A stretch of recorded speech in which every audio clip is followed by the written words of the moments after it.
So, I bought a mechanical keyboard off Temu. That's right, you understood me correctly. One night, I had the crazy idea to search on Temu and see if they had mechanical keyboards. And, you know, of course, I did find what I was looking for. I decided to give it a shot. I paid 28 bucks for this keyboard. It was one of those, like, flash deals that Temu and AliExpress always have.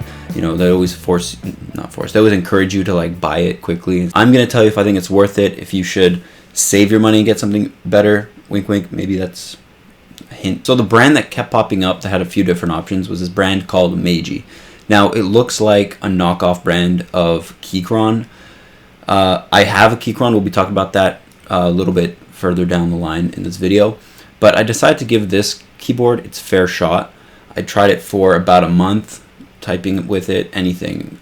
This video script was written with, not script, I normally just do bullet points, but the planning for this video was done typing mainly on this thing. I tried some light gaming with it. So I'll tell you what I don't like, what I find is acceptable, and just overall little things about this keyboard.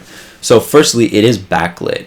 You can't change, it's not RGB, you can't change the color, but you can change the lighting effects.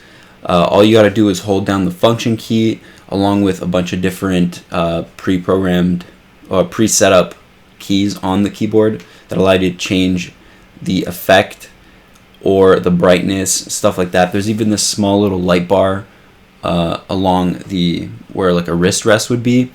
Sort of like the underglow of a car is what they were going for, but you can turn that on, off, or set it to a pulsing.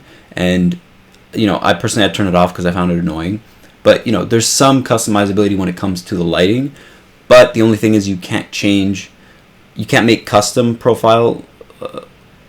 lighting profiles, and you can't change the color. It's always this bluish white hue, which honestly doesn't complement the keyboard that well, but at least it's backlit. So when you buy this keyboard, you can pick between blue, red, and brown switches. This is your typical sort of setup for keyboards. The red switches are linear switches that just go straight down and bottom out on the keyboard. Brown switches are linear switches that have a bump so you can feel sort of a click before the key bottoms out. And blue switches have a distinct, very clicky click, is the only way to describe it. Now, if you've used mechanical keyboards before, you know exactly what I'm talking about. But if you don't, here are a few little samples of each.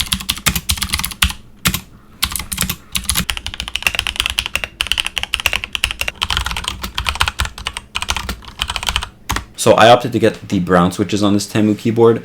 Personally, I don't have any complaints about the actual quality of how the switches feel. Now, typing on this thing was a little bit, it's complicated. As I was using it for the month period, I found myself getting used to it and everything.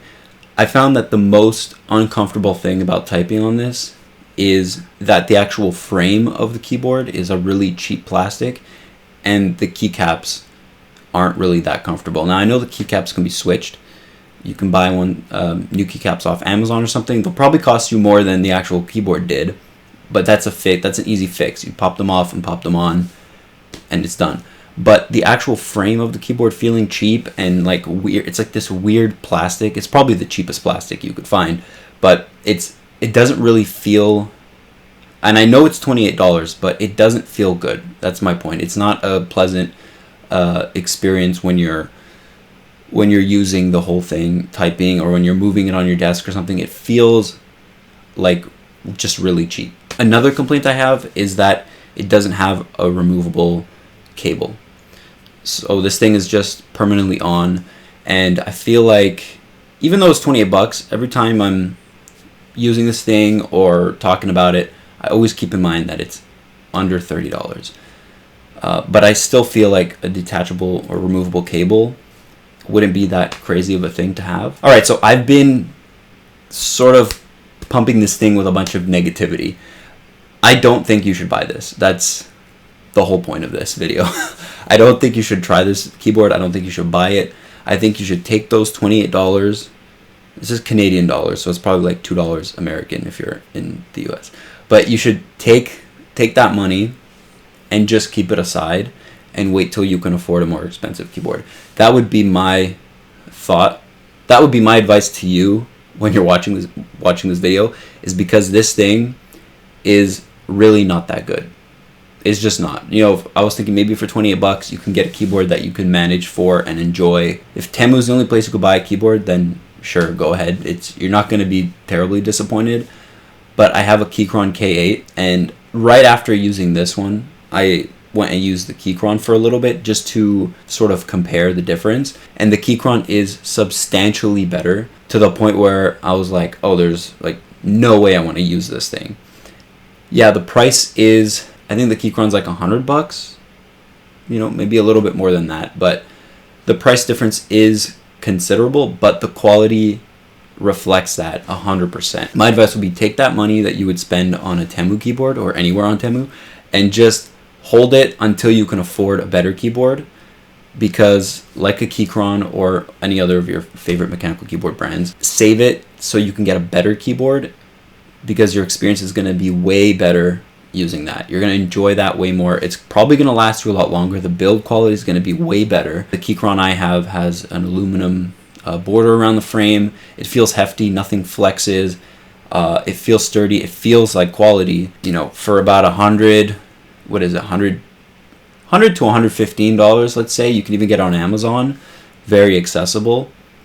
It's not a terrible price for the amount of keyboard and the quality of keyboard you get. Alright, so that basically concludes my review of this Temu mechanical keyboard.